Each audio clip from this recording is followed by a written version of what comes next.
ఆంధ్రప్రదేశ్లో ప్రస్తుతం వాతావరణ పరిస్థితులు చాలా క్లిష్టంగా ఉన్నాయి. అదేవిధంగా మోందా తుఫాన్ ప్రభావం వల్ల రాష్ట్రంలో తీర ప్రాంతాల్లో ఉన్నటువంటి జిల్లాలు తునాతునమై ఈరోజు వర్షాభావ పరిస్థితుల్లో ప్రతి ఒక్కరు కూడా ఆయా జిల్లాల్లో ఉన్నవాడు బయటకు రాలేని పరిస్థితి. ఈరోజు మన రాష్ట్ర ముఖ్యమంత్రి వర్యులు గౌరవనీయులు శ్రీ నారా చంద్రబాబు నాయుడు గారు ఒక ప్రత్యేక ప్యాకేజీని ప్రకటించారు.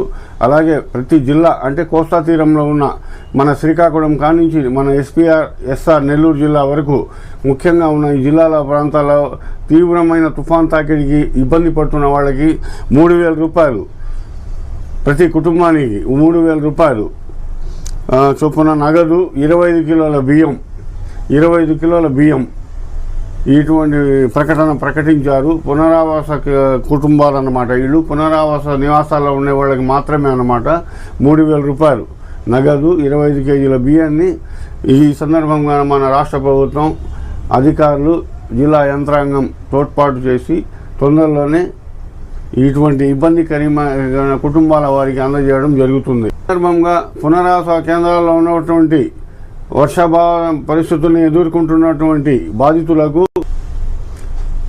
పునరావాస ప్రాంతాల్లో ఉన్నటువంటి ఈ వర్షాభావ పరిస్థితులను తట్టుకుంటున్నటువంటి బాధితులైనటువంటి ప్రతి కుటుంబానికి 3,000 రూపాయలు ఈరోజు మన రాష్ట్ర ప్రభుత్వం, మన రాష్ట్ర ముఖ్యమంత్రి వర్యులు గౌరవనీయులు చంద్రబాబు నాయుడు గారు రిలీజ్ చేశారు.